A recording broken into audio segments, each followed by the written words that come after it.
The year was 2247. Humans had finally made it to the stars and found they were not alone. The galaxy was full of life, and after years of watching from a distance, the aliens had decided Earth was ready to join them. Jake Morrison stood near the window of the starship Horizon. He watched the colors of space swirl outside, purple and gold mixing in the darkness. Next to him stood his best friend, Henry Brooks. They had been friends for 12 years. They had fought together, survived dangerous missions together, and trusted each other completely. "Hard to believe we're really here," Henry said quietly. His face reflected in the glass looked tired. Jake nodded. He felt something tight in his chest. Pride, maybe, or fear hiding as excitement. The alien ambassadors arrive in 6 hours. Everything needs to be perfect. Their job was simple. Take the alien diplomats safely through human space. Show them that Earth wanted peace. Help finish the treaty that would give humans amazing technology, protection, and a place among the stars. Jake had been chosen by Admiral Karen Phillips herself. It was the biggest honor of his life. What Jake did not know was that Henry had been keeping a secret for 3 months. A secret that would break everything between them. The aliens arrived exactly on time. Their leader was named Quinn. He was tall and his skin looked like crystal, bending light into rainbows. With him came 2 humans who had been working with the aliens. Dr. Lisa Grant was a scientist who studied alien life. She had lived with the aliens for 5 years. Ambassador Paul Henderson was Earth's main negotiator. "Commander Morrison," Lisa said, shaking his hand. Her eyes were smart and careful. "It's an honor. I've read about your missions. Very impressive." "Thank you, Doctor," Jake replied. He pointed to Henry. "This is Lieutenant Brooks, my second in command. We'll make sure you reach Earth safely." Henry smiled, but something seemed wrong. Jake had known him too long not to notice, but he did not push. Friends gave each other space. The first 3 days went smoothly. Jake spent his evenings talking with the aliens, learning about their council. Quinn told him about 47 different species working together, sharing knowledge and keeping peace. "Trust is the foundation of everything," Quinn said one night. His voice made strange sounds that human ears barely heard. "Without trust, we are alone in the dark. Your people have shown they can work together. That is why we believe you are ready to join us." Jake felt the weight of those words. Trust. It held crews together in space. It kept countries from destroying each other. It made 2 friends into something stronger than either one alone. That night, Jake found Henry in the gym. He was running hard like he was trying to escape something. "You've been quiet," Jake said from the doorway. Henry slowed down and stopped. He was breathing hard. "Just thinking." "About what?" "About what happens when we get home. About everything changing." Henry grabbed a towel but did not look at Jake. "Everything is going to be different, isn't it?" Jake watched his friend carefully. Something was bothering Henry, but what? They had been through too much for Jake to force it. Henry would talk when he was ready. "Change isn't always bad," Jake said. "We've earned this. Humanity has earned this." Henry nodded slowly. For just a second, Jake saw pain cross his friend's face, but then it was gone, replaced by the easy smile Jake had known for years. "You're right," Henry said. "We should celebrate. We're making history." They shared drinks that night in Jake's room. They talked about old times and the future. It felt good, normal. Jake let himself relax. Whatever had been bothering Henry seemed better now. He had no idea that in less than 2 days everything would fall apart. The alarm screamed through the ship at 3 a.m. Jake was dressed in seconds, his training taking over before he was fully awake. "Report," he said as he ran onto the bridge. Lieutenant Amy Carter looked up from her screen. Her eyes were wide. "Sir, someone on the ship is sending secret messages. It's encrypted and going out on an alien military frequency." Jake's blood went cold. "Where is it coming from?" "Deck 3, Section 7, near where the diplomats are staying." Jake grabbed his weapon and called security. As he ran through the hallways, his mind raced. Spy? Someone trying to hurt the mission? It had to be someone with access to alien codes. When he reached Section 7, he found the hidden transmitter in a maintenance room. Standing in front of it, still in uniform, was Henry. For a moment, Jake could not understand what he was seeing. This was Henry. Henry who had saved his life. Henry who had stood at his wedding. Henry who he trusted more than anyone. Jake. Henry's voice was quiet, almost relieved. "I hoped I would have more time." "What are you doing?" Jake's hand went to his gun without thinking. What I have to do. Henry did not try to run. He just stood there, looking more tired than Jake had ever seen. You need to let me explain. Explain? Jake's voice got louder. You're sending classified information on a secret military channel. You're destroying this mission, the treaty, everything we worked for. I'm saving humanity, Henry said, and he sounded so sure that Jake stopped. The council isn't what you think. They're not our friends. They're colonizers, Jake, and we're about to give them our freedom. Security arrived. 3 armed officers led by Sergeant Kyle Murphy. They looked at the scene calmly, professionally. Commander? Kyle asked. Jake could not speak. He stared at Henry, trying to match this betrayer with the friend he had known for 12 years. Lieutenant Brooks is under arrest, Jake finally said. Charge him with espionage and treason. Take him to the holding cell. Henry did not fight as they put handcuffs on him, but as they led him away, he looked back at Jake with eyes full of something that looked like pity. You'll understand eventually, Henry said. When you see what they really are, you'll know I was right. I just hope it won't be too late. The diplomats were upset and angry. Ambassador Henderson demanded answers. Dr. Grant looked shocked, her face pale. Only Quinn stayed calm, though his crystal body seemed less bright. This is unfortunate, the alien said. Who was Lieutenant Brooks sending messages to? We're analyzing the data now, Jake said, forcing himself to focus. I promise we'll figure this out. Lisa Grant stepped forward. Commander, I need to speak with you, privately. Now.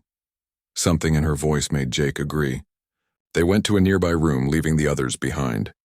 What do you know about the Resistance? Lisa asked directly. The what? The Resistance. A group of humans who don't want to join the Council. They believe the Council uses membership to control species. That once you join, you slowly lose your freedom until you're basically slaves. Jake felt like the floor was moving under him. That's crazy. The Council is offering us partnership, equality, is it? Lisa's eyes were intense. Commander, I've lived with them for 5 years.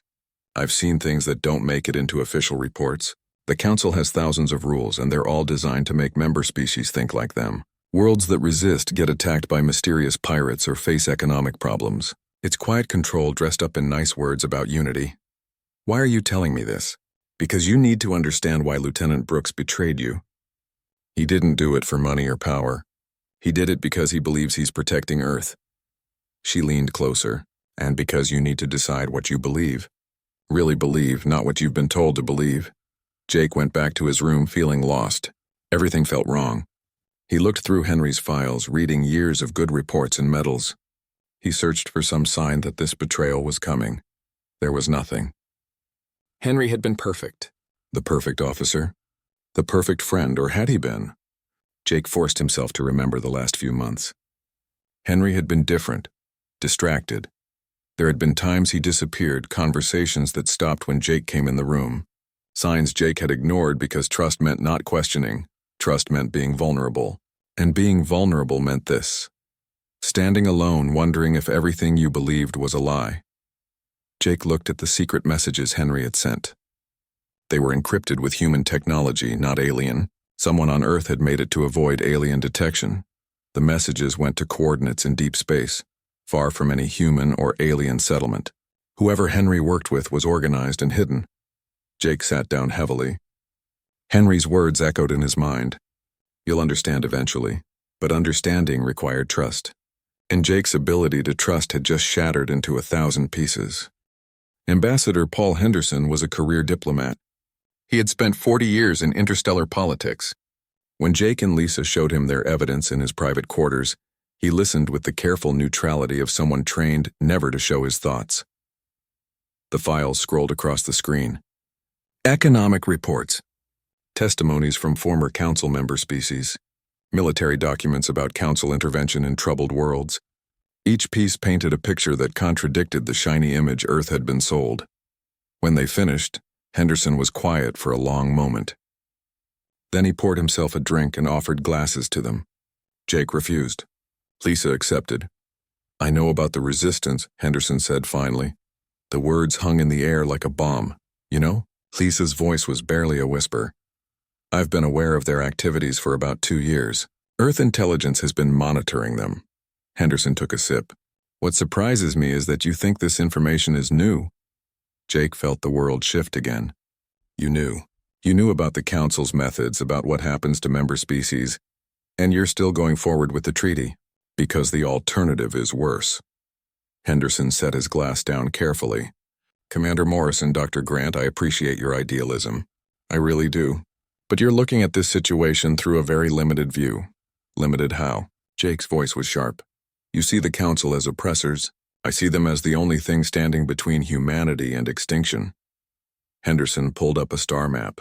This is human space. 57 colonized systems, about 8 billion people total. Now look at this. The map expanded, showing the vastness of the galaxy. There are at least 24 hostile species out here. The Krellian Dominion alone has more firepower than every human fleet combined. The Void Collective considers all biological life an abomination that must be destroyed. And the Harvester swarms? They don't negotiate. They consume entire worlds. He zoomed in on a sector near human space. 6 months ago, a Harvester fleet was detected moving toward us. Earth intelligence projects, they'll reach our borders in less than 5 years. We don't have the technology or numbers to stop them. But the Council does, Lisa leaned forward. So we trade our freedom for protection. We become dependent on Council military, which means we can never oppose them without risking everything. Yes. Henderson met her eyes without flinching. That's exactly what I'm saying. Sometimes survival requires uncomfortable compromises. The species who spoke out against the Council, Jake said, the ones who disappeared, what happened to them? For the first time, Henderson's calm cracked slightly. I don't know.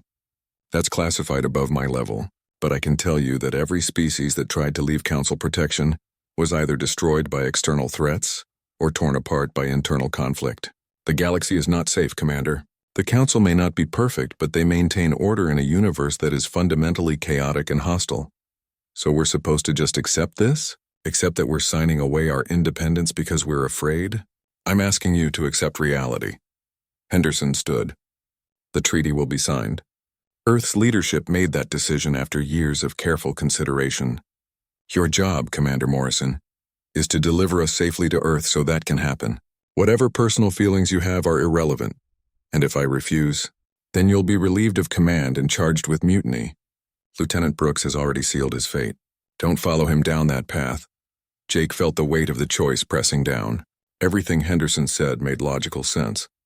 The universe was dangerous, humanity was vulnerable, and the Council offered protection. But logic didn't account for the human cost, for the slow erosion of everything that made humanity unique. There's a third option, Lisa said quietly. Both men turned to look at her. We don't have to accept Council protection on their terms. We could use the time we have, 5 years, you said, to build our own defenses. Humanity has proven itself capable of incredible things when threatened. We could reach out to other young species, form our own alliance without Council oversight. Henderson actually laughed. Dr. Grant, that kind of military buildup would take decades and resources we don't have. By the time we were ready, the Harvesters would have already arrived. And forming alternative alliances? The Council has made it clear that such actions would be viewed as hostile. We'd be declaring ourselves enemies of the most powerful faction in the galaxy. So we have no choice, Jake said bitterly. We have a choice. We just don't like the options. Henderson moved toward the door.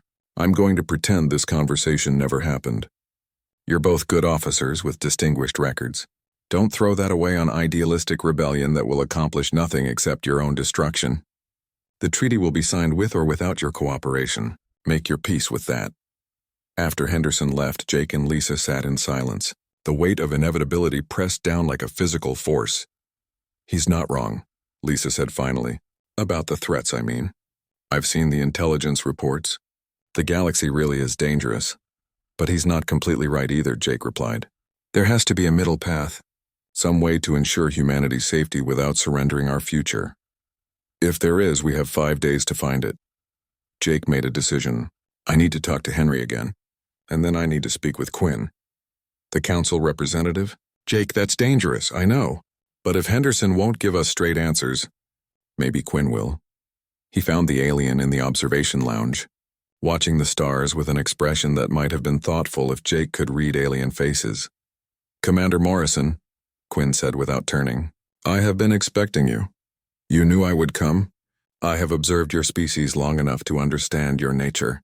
You are driven by curiosity and need for truth. It is both your greatest strength and most dangerous weakness.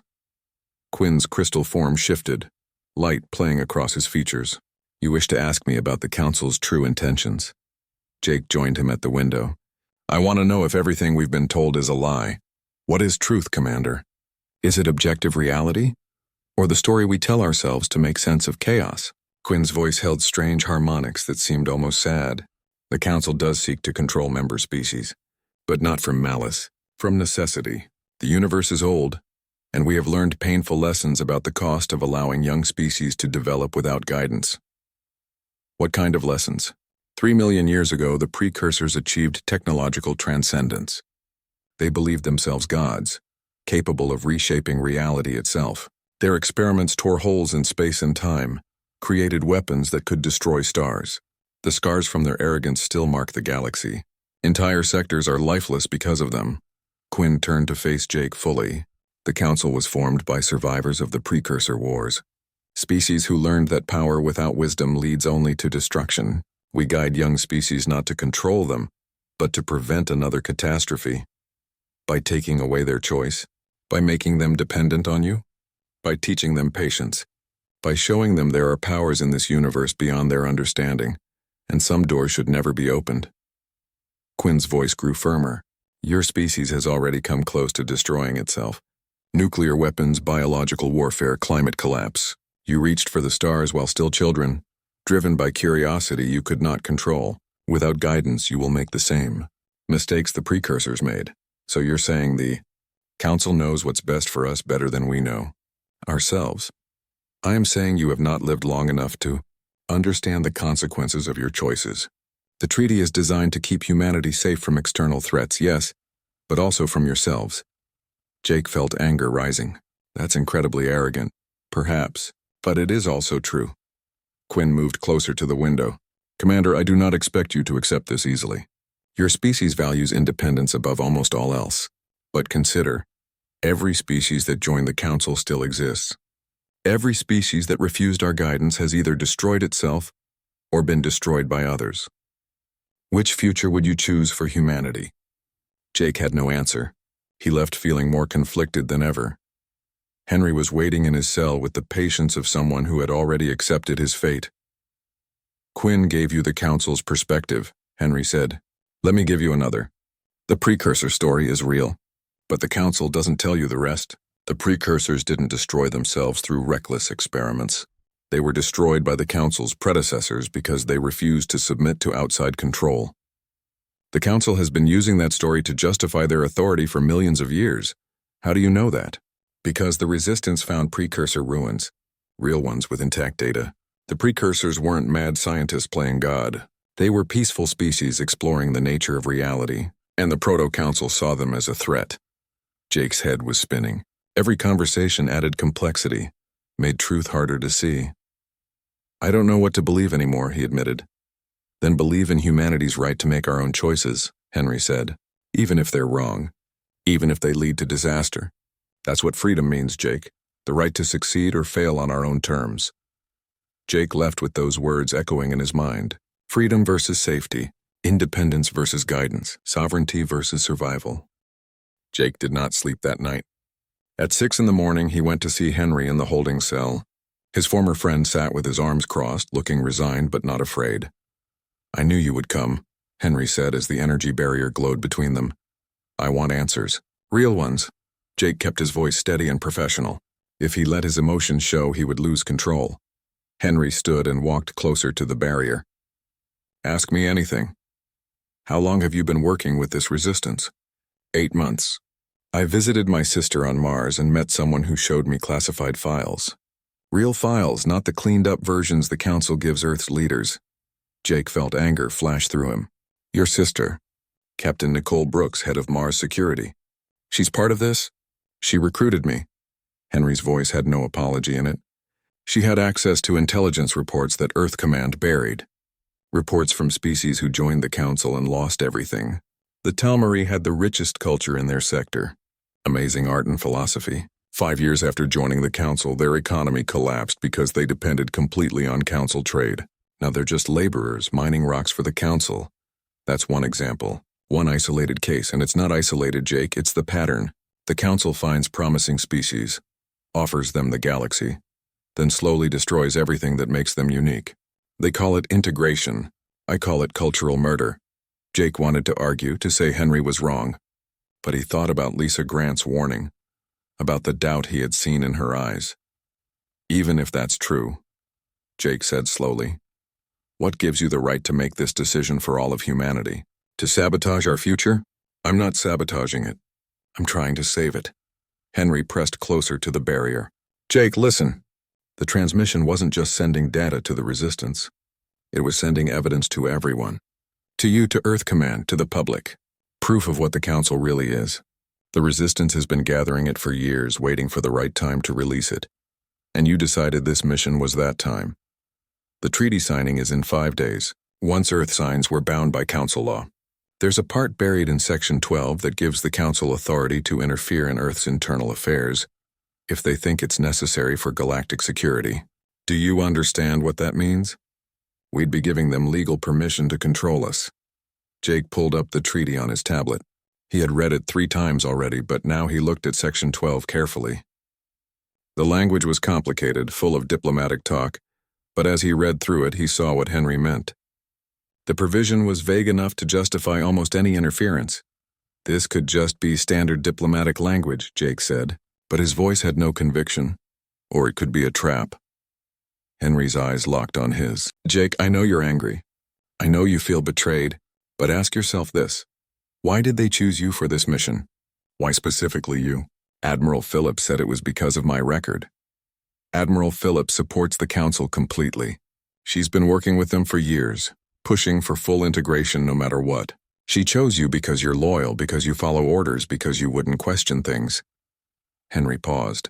She didn't expect me to be here. Didn't expect someone close to you to try to open your eyes. Jake turned away. Everything Henry said made terrible sense. But it also felt like paranoia, like seeing evil plans and random events. What was in the transmission? He asked finally. Files from 12 different species. Testimonies from leaders who signed treaties like ours. Economic data showing how Council membership destroyed local businesses. Military reports of Council ships bombing resistance movements on member worlds, calling it peacekeeping. Henry's voice dropped lower, and records of what happened to the people who spoke out after it was too late. What happened to them? They disappeared. All of them. The Council called it voluntary relocation for re-education. The Resistance calls it political purging. Jake felt sick. He wanted to dismiss it all, to hold on to the bright future he had imagined. But doubt had taken root and was growing. Why should I believe you? He asked quietly. You've been lying to me for 8 months. You betrayed my trust, betrayed the crew. Why should I believe anything you say now? Henry's face softened. Because you know me, Jake, better than anyone. And deep down, you know I wouldn't do this without a very good reason. I'm willing to throw away my career, my freedom, maybe my life to stop this treaty. That has to mean something. It did mean something. That was the problem. Jake left without another word. He needed to think, to understand what was real and what was manipulation. But as he walked through the ship, he found himself seeing everything differently. The Council symbols on the walls looked less like signs of unity and more like brands of ownership. The smiles of the diplomats seemed calculated rather than genuine. Or maybe Henry had just poisoned his mind with conspiracy theories. Jake found himself outside Lisa Grant's door. She answered immediately, like she had been waiting for him. You talked to Brooks, she said. It was not a question. He told me about the files. The transmission. Lisa nodded and let him inside. Her room was simple and functional. On her desk was a tablet showing economic charts. I've been investigating the Council's claims about prosperity for member species, she said. The official numbers look good. Higher income, better technology, improved living standards. But when you look deeper, you find something interesting. The wealth isn't spread evenly. Council corporations own most major industries on member worlds. Local businesses can't compete with access to Council technology and trade networks. Within 1 generation, most member species become economically dependent. You're saying the Council is running a galactic protection racket.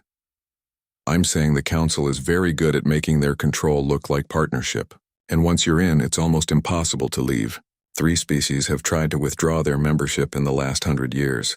One came back after mysterious attacks by unknown enemies convinced them they needed council protection. The other two? She stopped. What happened to them? Civil wars. Sudden uprisings that needed council peacekeeping forces to restore order, except the peacekeepers never left. Those species are now classified as council protectorates. They have no voting rights, no independence. They're colonies in everything but name. Jake collapsed into a chair, his head in his hands. Why didn't you say something before? Why go along with this mission? Because I wasn't sure. Because I wanted to believe the council could be changed from the inside, that Earth could be different. Lisa sat across from him, and because speaking out against the council has a way of ending careers. Or worse. I've seen colleagues disappear after asking the wrong questions. I was afraid. Are you still afraid? She smiled without humor. Terrified. But Lieutenant Brooks did something brave. Now we have a choice. We can ignore what we know and let the treaty happen, or we can act. What kind of action? The transmission Brooks sent went to multiple receivers throughout human space. Military leaders, journalists, civilian oversight groups. By now, people are seeing the evidence. But it's being suppressed, labeled as fake news. The Council has friends in Earth's government working to bury it. So what do? We get Ambassador Henderson to look at the real files. We make him understand what he's about to sign. And if he won't listen, Lisa met his eyes. We delay the mission long enough for the truth to spread. We give humanity a chance to make an informed choice. Jake thought of Henry in the cell, willing to sacrifice everything for what he believed was right. He thought of the oath he had taken when he joined the military, to protect and defend humanity. Not Earth's government, not the Council, humanity. If we do this, Jake said slowly, we're committing treason. We'll throw away our careers, maybe go to prison. I know. And we might be wrong. Maybe the Council really is what they say. Maybe we're destroying humanity's best chance at a future among the stars. Also possible. Jake stood and walked to the window. Outside, stars moved past in their ancient dance, not caring about human problems. Somewhere out there were answers.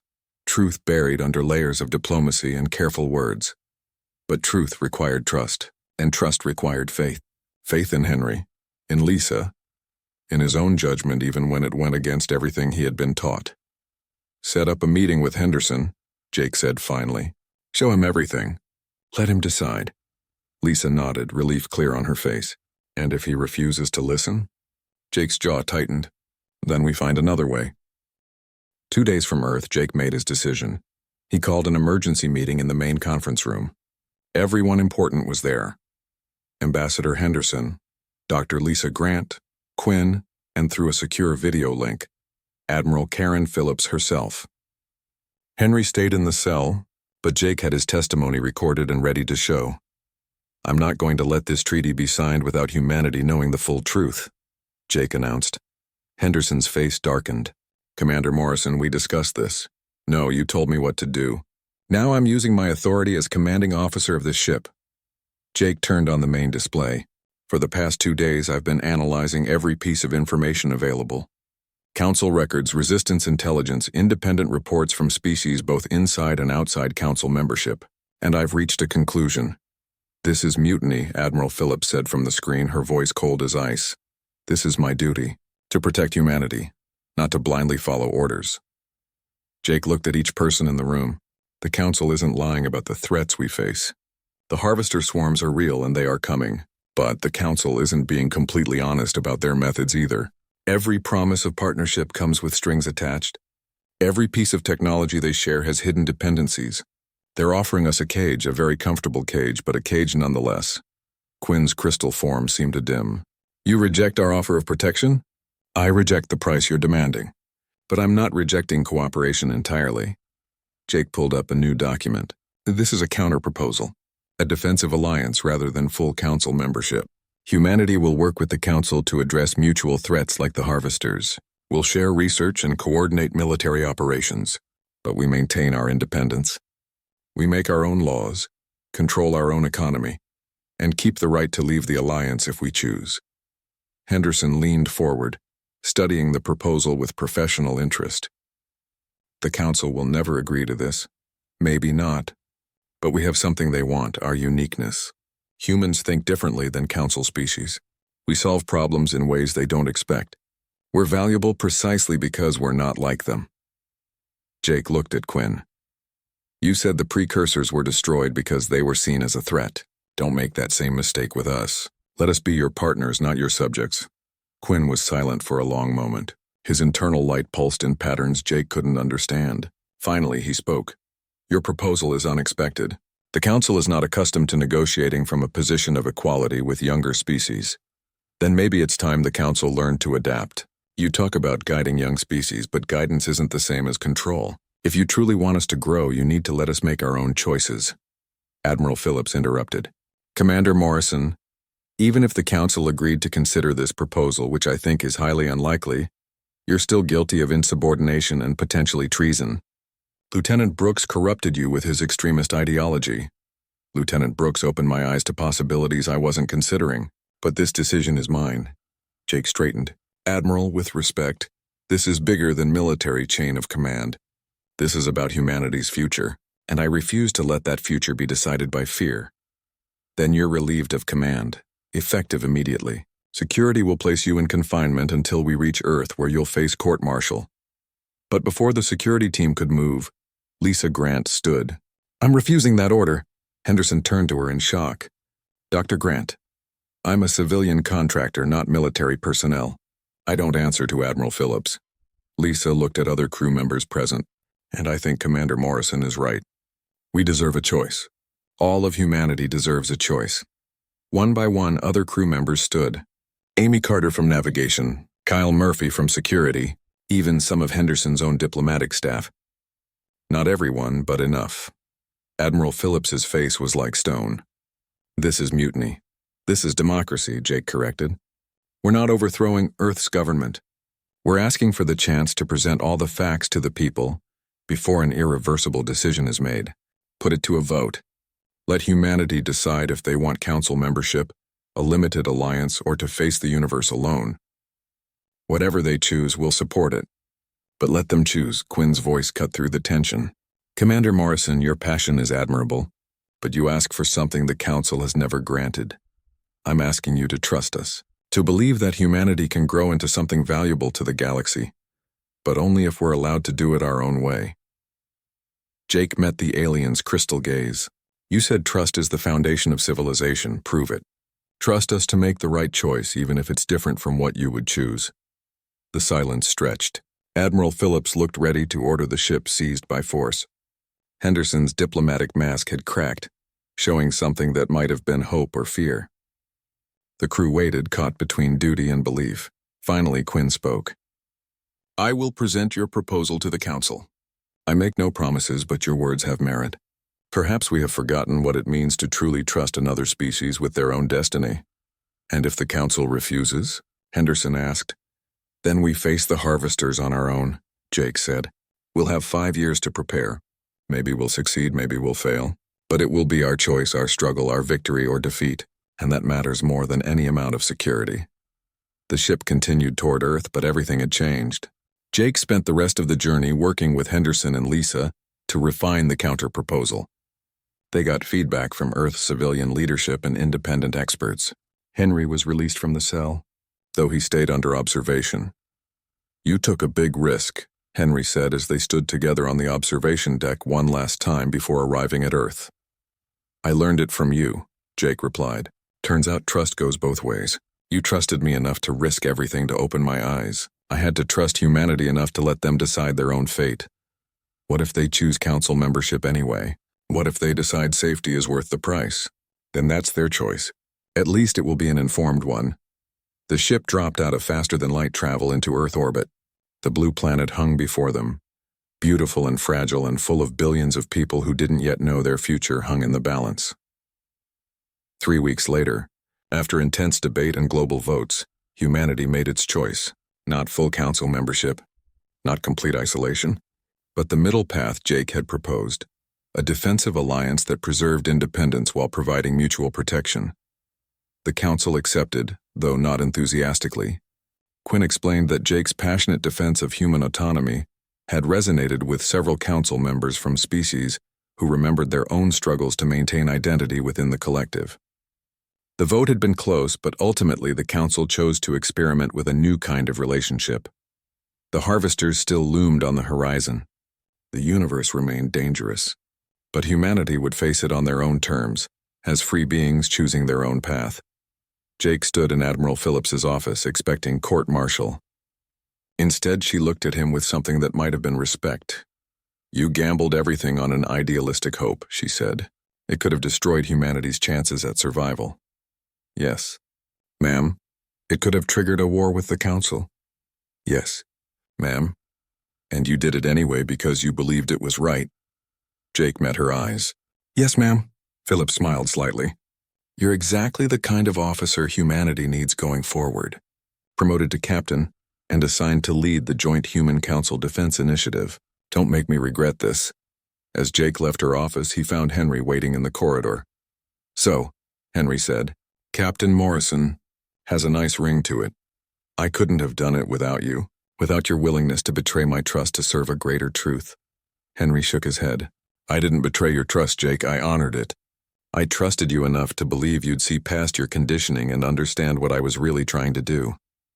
Trust isn't about blind loyalty. It's about believing in someone's ability to find their way to the truth, even when the path is difficult."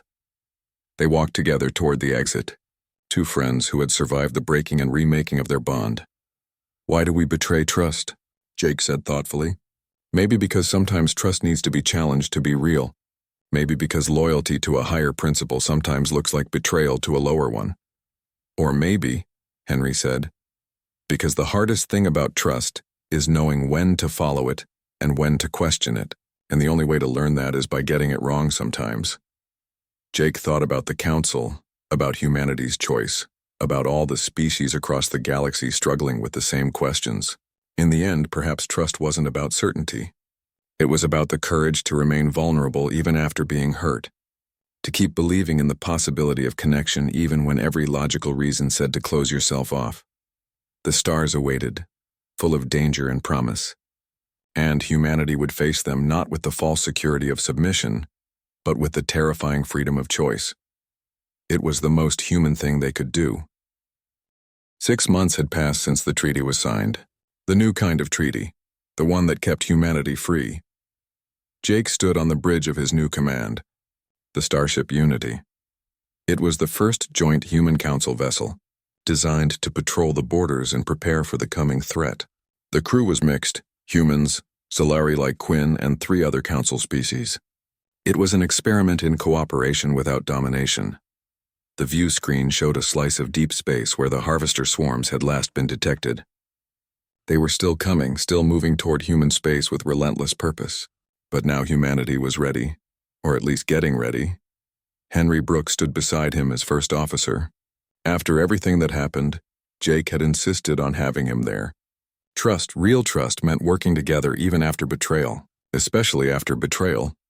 "The new defense platforms are almost complete," Henry said, reviewing a report on his tablet. "Earth's shipyards are producing vessels faster than anyone expected. The Council engineers are impressed." "Impressed or surprised?" Jake asked with a slight smile. "Both, probably. Humans have a way of exceeding expectations when properly motivated." Lisa Grant's voice came through the communication system. She was now the chief liaison between human scientists and Council researchers, working on new technologies that combined both approaches. "Captain Morrison, we have a breakthrough in the shield technology. The hybrid design works better than either human or Council systems alone. We're ready to start installation on the defense fleet." "Excellent work, Dr. Grant," Jake replied. "Send the specs to all shipyards immediately." This was the promise of the Alliance. Not humans becoming like the Council, or the Council controlling humans, but both working together, each bringing their unique strengths to solve common problems. A junior officer approached Jake with a concerned expression. "Captain, we're receiving a distress signal from a merchant vessel in Sector 7. They're under attack." "Source of the attack?" "Unknown hostiles, sir. The signature doesn't match any known species." Jake felt his pulse quicken. "Battle stations. Henry, get us there at maximum speed." The Unity jumped to faster-than-light travel, crossing the distance in minutes. When they dropped back into normal space, they found a small cargo ship surrounded by 3 aggressive vessels. The attackers were sleek and dark, covered in what looked like organic armor. "Those are harvester scouts," Henry said grimly. "They're early. Much earlier than predicted, Jake's mind raced. This was it. The first real test of the Alliance. Hail the merchant vessel. Let them know help has arrived. Tactical, target the lead harvester ship. Weapons free. The Unity's advanced weapons, a combination of human kinetics and Council energy systems, lit up the darkness. The first harvester scout exploded in a brilliant flash. The other two turned their attention to the Unity. Their weapons charging. Shields holding, reported the tactical officer. But these things pack a serious punch. Evasive maneuvers. Keep us between them and the merchant ship. Jake watched the battle unfold with forced calm. Henry, coordinate with the Council warships in the area. We need backup. Already on it. 2 Council frigates are inbound. ETA 4 minutes. The battle was intense but brief. The Unity's superior technology and training made the difference. By the time the Council reinforcements arrived, both remaining harvester scouts were disabled and retreating. Jake let out a breath he didn't know he was holding. Damage report. Minor shield damage easily repaired. No casualties, Henry reported. The merchant vessel is safe. They're sending their thanks. Good work, everyone. Jake stood and addressed the mixed crew. This is what we trained for. Humans and Council species working together, protecting each other. Today we proved the Alliance works. The crew responded with a mix of human cheers and various alien expressions of approval. It was messy and chaotic and beautiful. Later that night, Jake sat in his quarters reviewing the battle data. There was a soft knock on the door. Come in. Quinn entered, his crystal form reflecting the soft lighting. Since the treaty signing, he had chosen to serve as a cultural advisor on the Unity, helping bridge the gap between human and Council ways of thinking. You fought well today, Captain, Quinn said. The Council observers are impressed with your crew's coordination. We had good teachers, Jake replied, and good partners. Quinn moved to the window, looking out at the stars. I must confess something to you, Commander. When you first proposed this alliance, I was skeptical. The Council has operated the same way for millions of years. Change is difficult for us, and now? Now I see the value in what you demanded. Your crew fights differently than Council crews. More improvisation, more willing to take risks. And the Council members on board are learning from that. We are becoming something new together. Jake joined him at the window. That's what trust really means, isn't it? Not just believing in each other, but being willing to change because of each other. A profound observation. Quinn paused. I have also been thinking about Lieutenant Brooks and his actions. At the time, I saw only betrayal and disruption, but he forced us all to question our assumptions. That questioning led to this alliance, which may save both our peoples. Henry would appreciate hearing that. Then I shall tell him myself. Quinn turned to leave, then stopped. Captain, the Harvester Scouts today were just the beginning. The main fleet is still coming. The real test lies ahead, I know, but we'll face it together. On our own terms. 3 days later, Jake received a secure transmission from Earth. Admiral Phillips appeared on his screen. Her expression serious but not hostile. Captain Morrison, the Council has formally requested that the Unity model be expanded. They want to create a dozen more joint vessels with mixed crews. This is unprecedented in Council history. That's good news, Admiral. It is. But there's more. The Council's inner circle has asked for your input on revising their integration protocols for future species. They want to incorporate the lessons learned from the human alliance. Jake was stunned. They're changing their entire system based on what happened with us? Not the entire system, but significant parts of it. You proved that there's another way, Jake. The Council is slow to change, but when they do, it's thorough. Philip smiled slightly. You and Lieutenant Brooks, you broke something that needed breaking. The question of why we betray trust, you answered it.